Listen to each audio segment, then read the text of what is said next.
Salut à tous, c'est Balthazar. Alors aujourd'hui nous nous retrouvons pour la partie numéro 32 de notre petite saga sur Fire Emblem 4 Season no Kefu. Plus précisément, nous sommes toujours au chapitre 10. Et effectivement, ça va être une petite partie très rapide, donc je vous le dis quand même. Pourquoi ? Parce qu'en fait c'est encore et toujours cette histoire de forteresse. Bon, nous, on a fait un kiff. On a fait une vidéo par forteresse, mais c'est vrai que quelque part, sur la suivante, elle est un petit peu anecdotique. Voilà. C'est-à-dire que vous avez tout simplement pas grand-chose. Le boss, c'est 3 sbires. C'est un petit peu, si vous voulez, ça fait partie d'une phase. La phase vous raconte d'ailleurs que il faut ouvrir les 2 valves de je ne sais quoi dans les 2 forteresses pour pouvoir accéder au truc, vous voyez, pour débloquer l'accès. Donc finalement, voilà, on se retrouve dans une situation où, encore une fois, on aura une toute petite vidéo. En cela, c'est pas bien découpable comme ça, voyez. Et ça pose la question, notamment, parce que ça, je peux vous dire qu'on va y venir, et rappelez-vous de mes mots, à tout jamais, qu'on aura un Fire Emblem 4 sous l'égide comme Shadows of Valencia. C'est évident, évidemment, vous l'aurez compris. C'est le prochain sur la liste. Ils ont fait, je résume, ils ont fait Fire Emblem 1. Ils l'ont fait, c'est Shadow Dragon. Ils ont fait Fire Emblem 3, qui est un petit peu la suite. Ils l'ont fait sur un opus à part, puisque rappelons quand même que Fire Emblem 3, à la base, c'est Fire Emblem 1 plus sa suite. Tout cumulé. Donc finalement, il y a presque une arnaque. Fire Emblem 3, c'était pas que la suite de Fire Emblem 1, à la base. Bon, ça s'est fait comme ça. Sachant qu'au passage, ça ne s'est jamais fait en Europe. Le 12, Fire Emblem 12, si je ne me trompe pas, il n'est jamais sorti en Europe. C'est resté au Japon.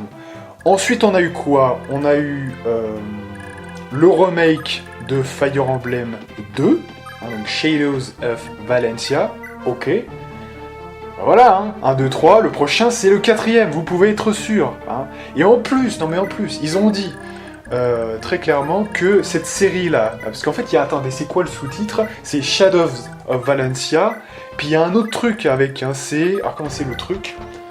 Enfin bon, vous retrouverez le titre, vous regarderez le titre du jeu, il y a ça, et puis il y a un petit sous-titre, genre, voilà, on a l'impression que c'est avec, etc. Et ça va être une série, vous voyez, ça va être une série, et très clairement, dont Fire Emblem 4 sera le prochain. Peut-être sur Switch, peut-être pas. Mais tout ça pour dire que j'ai hâte de voir, franchement. La mort de Etlin, de Kuan, putain, imaginez ce que ça va être avec des CGI, des cinématiques, vous voyez, ça va être super joli. Donc j'ai hâte de voir ça quand même. Alors j'espère qu'ils vont pas trop kikuloliser tout ça, ça serait dommage. Mais j'ai hâte, franchement, de voir la cinématique quand ils se font tous tuer. J'espère que ça reproduira bien le truc.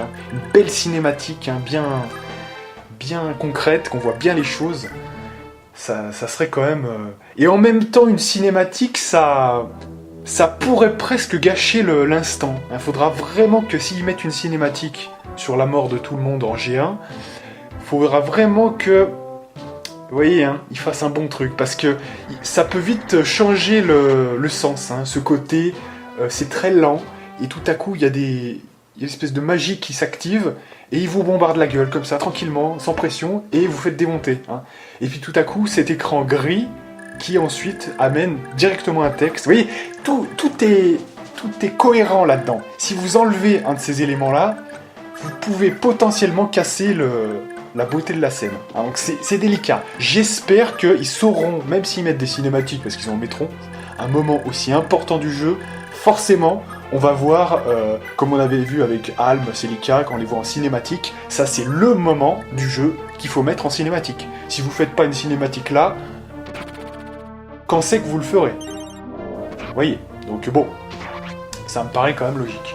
Pareil, la mort de Kuan de Etlin, et puis d'autres moments dans le jeu éventuellement, mais... c'est les plus importants, c'est les moments les plus importants. Donc voilà, c'est vrai que je suis assez pressé de voir ça quand même. Et alors, à cette occasion, parce que oui, c'est là où je voulais en venir, c'est qu'à cette occasion d'un éventuel remake, c'est qu'est-ce qu'ils vont faire Parce que, est-ce qu'ils vont laisser le format comme ça, hyper long, avec une map gigantesque? Pas sûr, hein, pas sûr. Les connaissants, ils aiment pas trop bouleverser ce qui est le contenu du jeu. Mais là, comme c'est assez peu adapté aux joueurs de maintenant, j'hésite. Hein, je me dis, qu'est-ce qu'ils vont faire? Parce que ce jeu-là, je peux vous assurer, j'en mettrai ma main à couper que c'est le prochain. J'en mettrai ma main à couper. J'en suis sûr. Donc, autant vous dire que... Voilà, on ne sait pas trop ce qu'ils vont faire. À mon avis, on a peut-être possiblement l'idée qu'ils découperaient en chapitres plus courts. Hein. Alors, malheureusement, je trouve personnellement que c'est une mauvaise idée. Parce que... il y a quand même, justement, on a des cavaliers...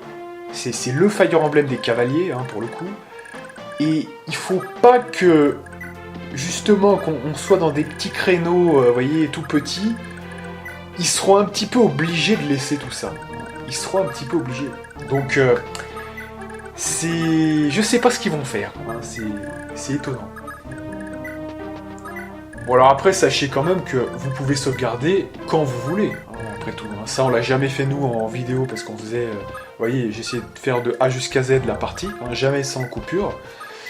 Donc voilà, mais après tout, on peut le faire. Hein. Je parle même pas de l'émulateur, là, hein, je parle vraiment d'une fonction dans le jeu qui vous permet de sauvegarder. Hein. Voilà. Donc, à voir les choix qu'ils feront. Mais déjà, un coup de... Voilà, de neuf sur ce que propose visuellement le jeu, et pas que les cinématiques, hein, aussi visuellement.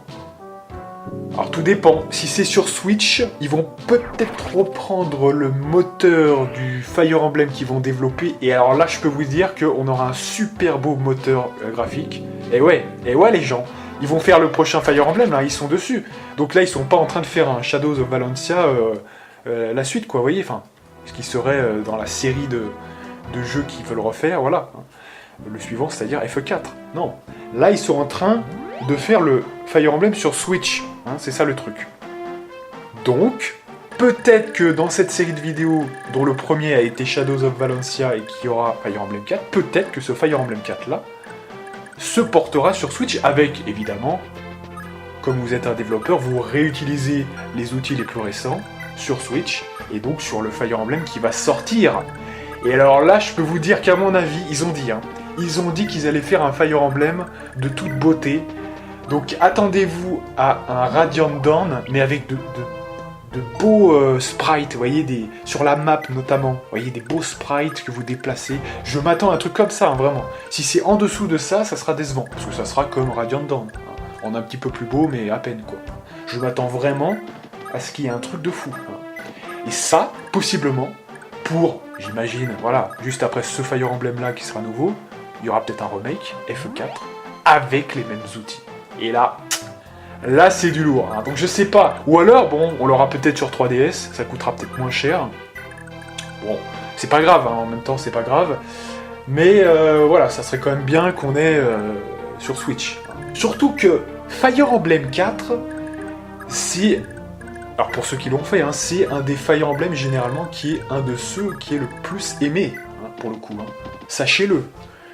Donc, alors moi, avant de connaître ce jeu-là, j'avais fait Radiant Dawn, et c'était mon Fire Emblem préféré. C'est resté mon Fire Emblem préféré, mais Fire Emblem 4 n'est pas très très loin, hein, voire même il est deuxième, quoi. Voilà. Après, je mettrais peut-être Path of Radiance, et ensuite, j'ai bien aimé quand même, pour leur concept de gameplay, les Fire Emblem récents, Fates, même Awakening. Je trouve que c'est assez frais. Ça propose des choses nouvelles, donc ça c'est assez kiffant. Donc voilà. Hein. Mais c'est vrai que pour moi le Fire Emblem un petit peu synthétique, c'est Radiant Dawn. Vous voyez, je trouve qu'il a cerné des trucs, vous voyez, il a posé des bases, ou il a repris des bases hein, pour certains trucs. Et j'aime bien. C'est un jeu, je sais pas, je saurais pas vous dire pourquoi, je l'aime bien ce jeu. J'aime bien le scénario quand même, globalement. Voilà, il y a pas mal de trucs, les techniques, vous voyez, c'est intéressant quand même. C'est un jeu complet, je crois que... Voilà.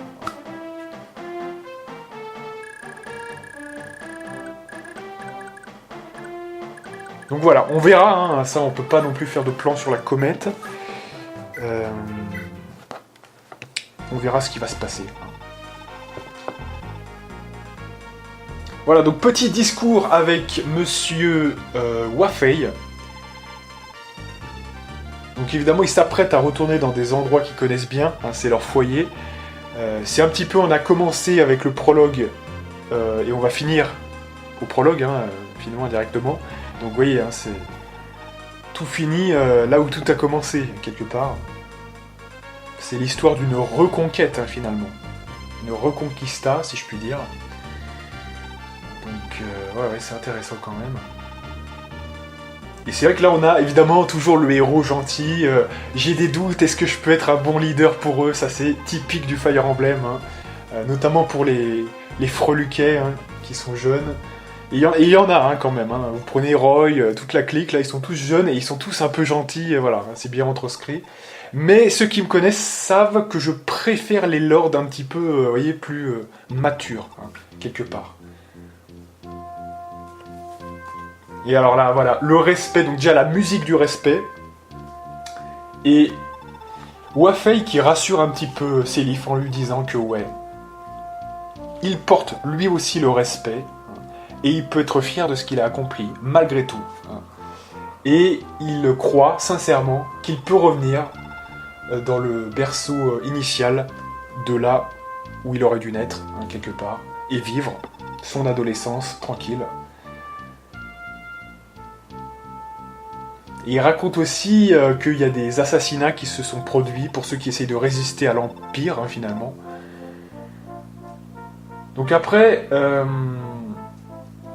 Sélif pose la question, est-ce que l'empereur Arvis est finalement le seigneur Loptir?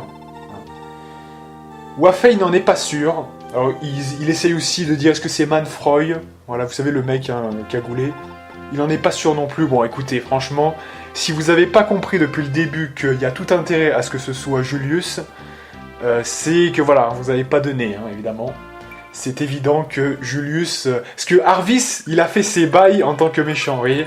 Mais là, si c'est son fils, qui en plus, c'est toute une histoire, parce que c'est plus logique. Hein. Deirdre, pourquoi elle s'est faite un petit peu accaparer, si je puis dire, on pourrait presque dire violer. C'est pour ça, c'est qu'elle a le sang divin qui permet à l'Optir de gagner en puissance, etc. Hein, donc forcément, si Arvis et Deirdre font un enfant, voilà, hein, évidemment. Ça permet comme ça d'invoquer, allez, disons-le, d'invoquer le pouvoir de l'Optir dans Julius, hein, très clairement. Et c'est comme ça que Julius, finalement d'une position de gosse, devient tout à coup beaucoup plus menaçant. On a vu qu'il est très dangereux. Et d'ailleurs, dans pas longtemps, on va le croiser, je vous le dis. Hein. Dans la prochaine vidéo, quasiment. Hein, donc, et c'est même pas quasiment, c'est même sûr. C'est quand même notable. Voilà, donc après avoir fait le ménage, il n'y a pas grand chose à dire de plus. Hein. On a fait le ménage. On a attroupé tout le monde vers la prochaine issue, hein, ça me paraît logique. C'est pour ça que je fais ça généralement. Vous voyez que là, il y a le pirate qui commence à s'approcher. C'est pour ça que j'ai placé quand même Altena pile dans l'axe. Comme ça, dès que c'est libéré, on peut sprinter vers le pirate.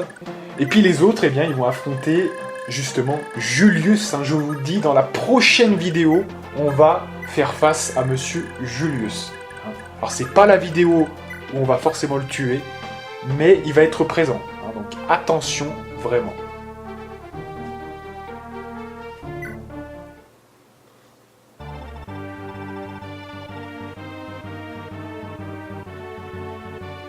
Voilà, donc en ayant eu les deux forteresses, eh bien, vous allez pouvoir ouvrir l'accès à la partie supérieure de la map, et comme ça, on va pouvoir passer. Donc toujours le respect de Levin. C'est un peu con d'ailleurs que le personnage le plus puissant du jeu ne combatte plus. C'est quand même what the fuck cette histoire. Hein. Non mais c'est comme si, non mais écoutez, c'est comme si Superman était à côté de moi pour m'aider à me dire ouais les stratégies machin et tout, et puis qu'il intervenait pas, alors qu'il est 10 fois plus puissant que nous quoi, vous voyez. Ce serait un méga troll. Non mais sérieux quoi. C'est comme, voilà, un mec fort qui fait pas le taf, vous voyez. Il dit ouais, tu devrais faire ça, passer par ici. Puis le mec, il en branle pas une. Hein. Non mais c'est un truc de fou quand même. Parce que bon, il est pas manchot, il a pas perdu ses bras quoi. Hein. Il peut quand même faire de la magie. Et alors là, attention, serious business. On voit l'empereur Arvis et Ishtar. Donc Ishtar hein, qui est un petit peu, on sait pas trop. Hein, le sbire de Julius, mais en même temps peut-être sa Pinko, on sait pas trop. Hein, voilà.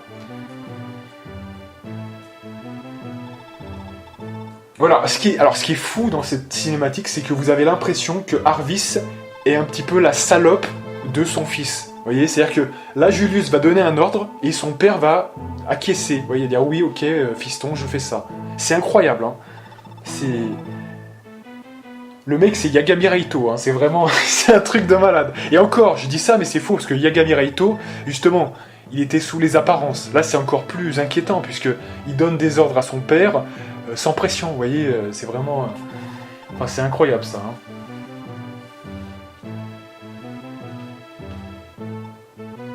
Et là, alors, l'empereur, qui est quand même l'empereur Arvis, accepte et il se barre, tranquille, hein, sans pression aucune, voilà. Voilà, et donc là, on parle de la sœur de Julius. Alors évidemment, la sœur de Julius, hein, vous l'aurez compris, c'est Julia, hein, évidemment. Donc, ce qui s'est passé, c'est que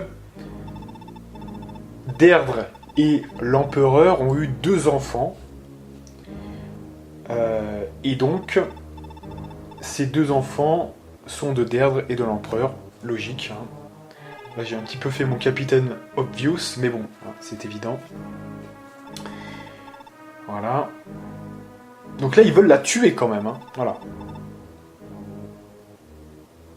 Ils veulent la tuer, mais ils peuvent pas trop. Donc en fait, en gros, on va avoir le temps, si on est prudent, de pouvoir la sauver peut-être. Hein, c'est un peu ça l'idée du scénario. Voilà, donc l'incarnation de Naga qui coule dans ses veines.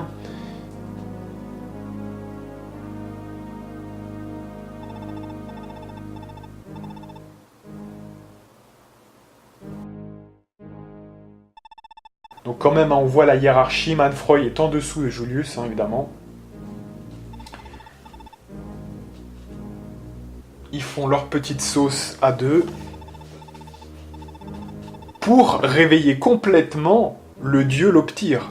Et alors là, on a un Julius qui ironise sur le fait que Julius est traité comme lui-même s'entendant nommer le prince de l'ombre, et finalement, la lumière, comme disait, vous savez, la fameuse au chapitre 5, la fin du chapitre 5, et la lumière, le prince de la lumière, évidemment, c'est Sélif. Et c'est intéressant parce que c'est en miroir, hein, ça je vous l'avais déjà dit, mais la génération 2 qui se bat en miroir, et la génération 1 qui est déjà en vacances, même Arvis, hein, même Arvis qui est déjà has-been. Vous voyez, en gros, allez dégage papa, hein, t'es de la merde, et t'es has-been. Hein. C'est ça que ça veut dire. Hein. C'est-à-dire qu'on a un Arvis qui a déjà perdu, alors on va l'affronter, bien sûr, parce qu'on a des choses à régler avec lui. Mais quelque part, voyez, hein, il s'est déjà fait tège, voyez, dégage. Hein, c'est un petit peu ça l'idée. Hein. Donc Julius est quelqu'un d'extrêmement dangereux, même son père, il s'en bat les couilles. C'est quand même un truc de malade. C'est quand même plutôt inquiétant. Et alors là, on voit effectivement... Alors ça, j'ai laissé un petit peu plus. Pourquoi? Je vais vous dire pourquoi. Parce que la vidéo était tellement courte que j'ai laissé courir. Hein, voilà, c'est ça l'idée. Donc on va voir un petit peu plus. Et ça va quand même être... rock'n'roll, parce que ça, c'est le passage. Donc déjà, il y a Julius, Ishtar, et il y a plein de mecs, c'est insane. Il y a des mecs avec des bâtons de sommeil dans tous les sens. On va rigoler. Là, dans la prochaine vidéo, je pense, je vais vous le dire, on va rigoler. Je pense qu'on va rigoler. Je ne l'ai pas encore capturé, je vous le dis. Mais je pense qu'on va rigoler. Hein, parce que je pense que c'est vraiment... c'est une purge. Alors, technique... Est-ce que j'en parle maintenant? On va pas en parler maintenant. Parce que ça, on va garder un peu de mystère. Mais il y a des techniques quand même pour s'en sortir, mais il faut être très prudent. Vraiment, vraiment, vraiment. Et voilà. Donc là, je pense que je vais pas bouger mes unités. Hein. Et je vais sans doute m'arrêter là, de mémoire. Voilà. Donc on a le groupe qui est là. Et puis on a Monsieur Sélif qui doit remonter un petit peu quand même. Voilà. Et la suite, évidemment, au prochain épisode. Donc, ce bastion avec Julius devant, on ne voit pas, mais il est juste en dessous de la case que je vise, hein, voilà. Et Ishtar à côté, donc franchement, ça va être épique. Donc voilà pour cette partie numéro 32. Et donc moi je vous donne rendez-vous pour la prochaine partie, hein, que vous ne devez absolument pas louper parce que je pense qu'elle sera intéressante, la partie numéro 33. Et moi, je vous dis à plus.